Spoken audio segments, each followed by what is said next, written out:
day everyone, and I am teacher Ralph. And I know that you are excited about this lesson. And our lesson for today is all about cheer dancing.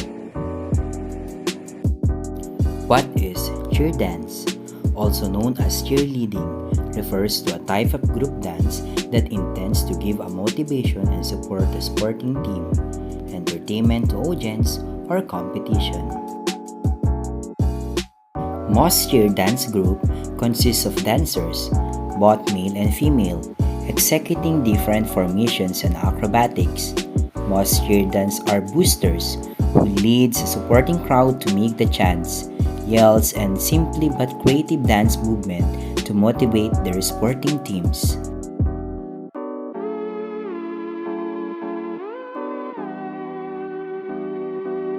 Cheer dance performance involves various movements that are typically precise, breathtaking, which will be discussed in this session.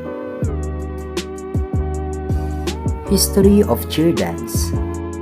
Cheerleading dates to 1860s in Great Britain and entered the US in the 1880s.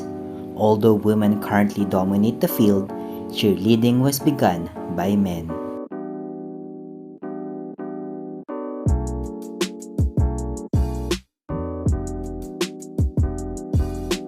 Princeton University in 1884 got the idea that crowd chanting at football games would boost school spirit, so they came up with a catchy cheer.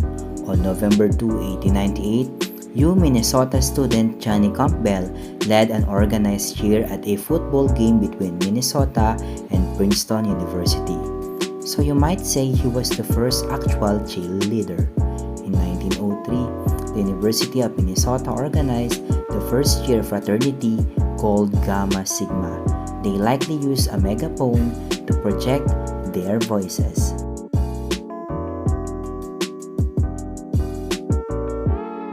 In the 1920s, women became involved in cheerleading. The Lady Yellers sported ankle-length skirts and varsity sweaters. Female cheer squads began to include gymnastics, dance, and other showy stunts into routines. And in the 1930s, cheers were aided by the use of paper pom-poms. By the 1940s, women were mainly leading the cheers, and routines took on a voice their own.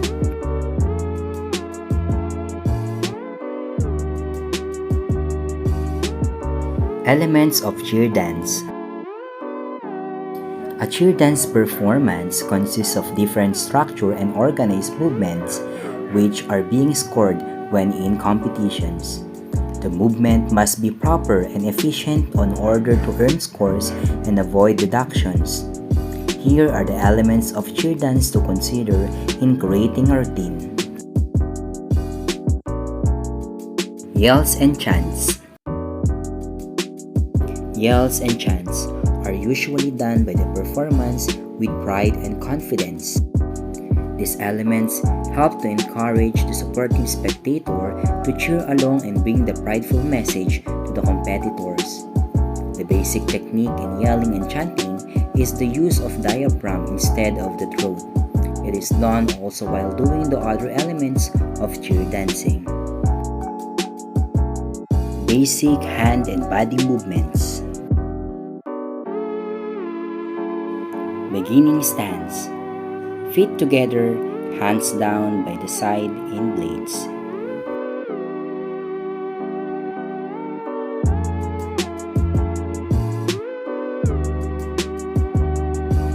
Cheer stance. Feet more than shoulder width apart, hands down by the side in blade.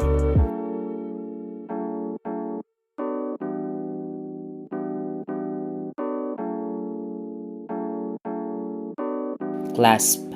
Hand clasp at the chin, elbows in.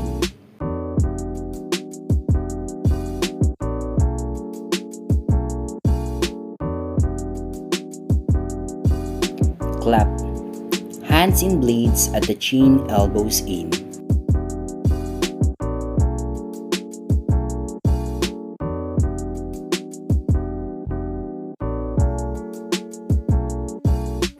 High V.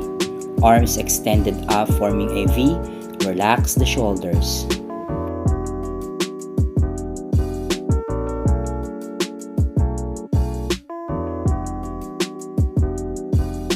Low V.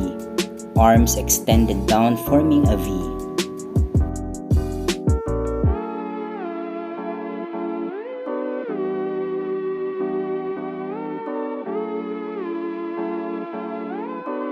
Goal post or touchdown.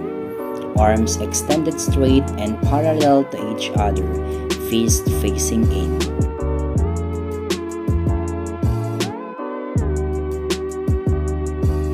Low touchdown. Arms extended straight down and parallel to each other, fist facing in.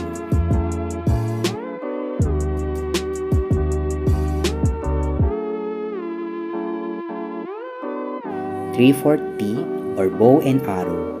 One arm extended to side with other arm bent at elbow in half T motion.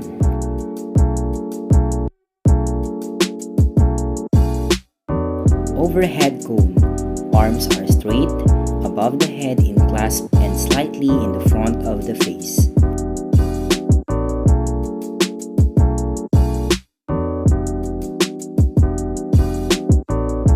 Daggers or tabletop.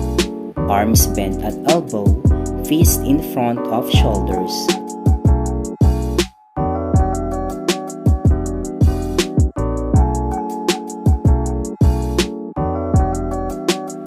Low cone. Arms extended straight down in a clasp and slightly in front of the body.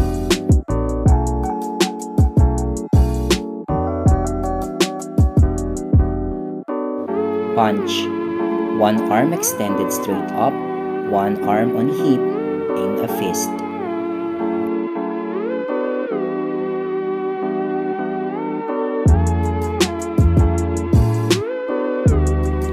L motion.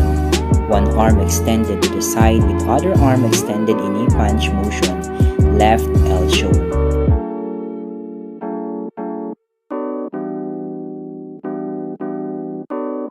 Diagonal.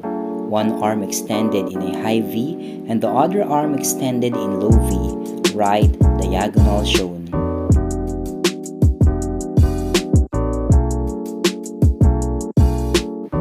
T motion.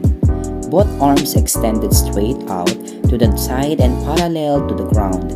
Relax the shoulders.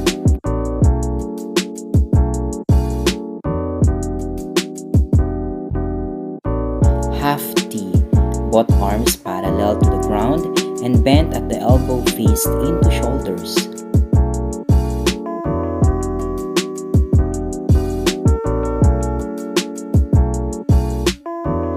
Side lunge. Lead leg bent with the knee over the ankle, back leg straight, feet perpendicular to each other.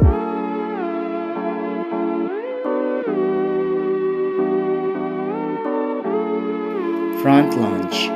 Lead leg bent with the knee over the ankle, back leg straight, feet perpendicular to each other.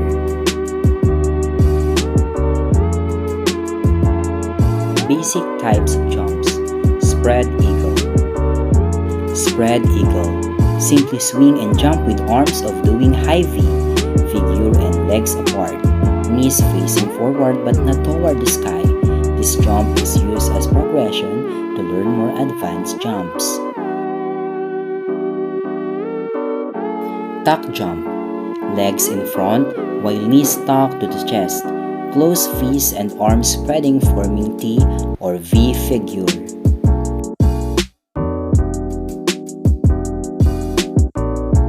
Toe touch. One of the most common jumps used in cheerleading. Legs are straddled, straight and parallel to the ground forming V figure. Knees face to the sky, toes pointed, arms from T. Position close fist and must not touch the toes despite the name. Pike legs are straight, together, and parallel to the ground. Toes are pointed, arms are straight, reaching the front while hands are in closed fist. Hurdle. One leg is straight, facing forward, front hurdle, or facing outward, side hurdle, with arms forming T figure. The other leg is bent, knees facing the ground, front hurdle or facing forward, side Bases. These are the athletes, usually male cheer dancers, that hold, lift, and toss a flyer up the air during stunts. Bases must be strong and alert at all times. They make sure that the flyer will land safely and secured. There is no gender requirement for a base. Flyers.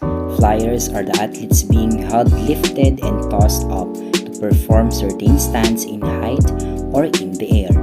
Female cheer dancers are usually assigned to be the flyers. They are usually, but not always, the smallest person in the group. They are flexible and balance efficient while being lifted up. Before performing air stunts, flyer must learn first the proper techniques. Thank you for watching, and I hope that you've learned something about this lesson. Till next week, bye!